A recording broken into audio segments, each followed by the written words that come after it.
Welcome back to Cliff's Corner. In this episode, Cliff demonstrates fire skills.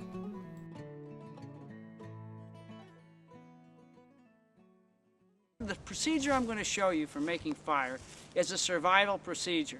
It's not fast, but it always works, and it'll work in any part of the world, anywhere you are. But before we can do this, we need to know a little bit about some woods tools, because you're going to need three things to make fire: a knife, an axe of some sort, and a saw. But wait, let's just back up for a minute.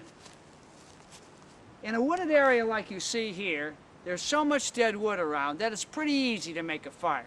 You've got dry leaves, you've got all sorts of down, dry, dead wood, it's no problem.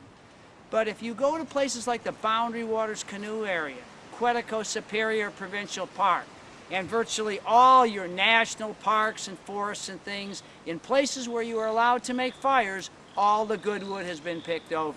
I say that again. All the good wood has been picked over. You're not going to find stuff like this lying around. You're going to have to start out with a log, and you're going to have to cut the heart out of a dead dry log. And friends, you're not going to do that with a Swiss Army knife. Let's begin with the knife. You can choose a fixed blade knife or a folding knife. Your preference. I like them both. I use them both. But my preference tends to run to a fixed blade. Why? Because with a proper sheath, which I make myself, it's a quick, easy in, quick, easy out, and there's nothing to close or deal with. Secondly, because the blade is rigid, we can pound on the spine of the knife with a wood block. We're going to have to do this in order to split out kindling. If you choose a folding knife, be sure that you get one with a lock, so that when you pound on the top, you'll see how we do this in a minute, when you pound on the top, the blade won't close and cut your fingers. This particular knife happens to have what's called a liner lock. It's just a piece of steel that runs right down the liner of the knife and intersects the blade so that it can't close on your hand.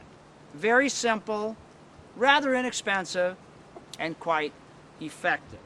If you have to cut the heart out of a dead dry log to get kindling, you're not going to do it with a Swiss Army knife.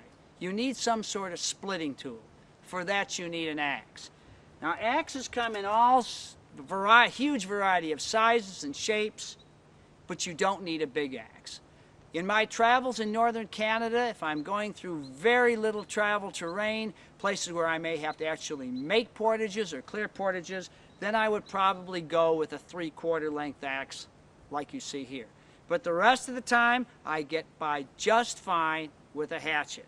Now, whichever axe you choose, whichever knife you choose, the rule is it should be sharp. You want to be able to get a very high edge on your knife. Any knife should be able to do that. And any axe should be able to do that. Razor sharp, ready to go. May the wind be at your back as you explore new places, and may you care enough to preserve the wild and wilderness for all who follow. Thank you for watching Cliff's Corner. If you would like to see more content by Cliff, please subscribe to my channel. If you would like to purchase the Forgotten Skills video, go to Cliff's website, cliffcanoe.com, or scan this QR code to go directly to Cliff's site. I want to thank Dan Nestor for permission to use his music. Stay tuned for more episodes from Cliff as he shares his tips to help make your camping experience more enjoyable.